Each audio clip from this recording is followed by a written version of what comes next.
Install Android 9.0 Pie on Xiaomi Mi Max via LineageOS 16.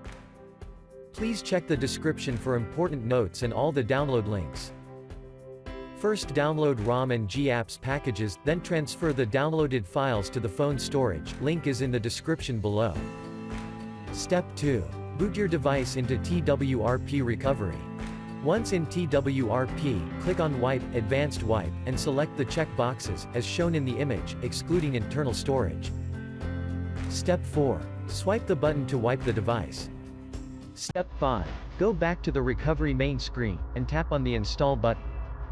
Step 6. Navigate to the storage, and select the ROM zip file. Step 7. Finally, swipe the button on the screen, to install ROM file.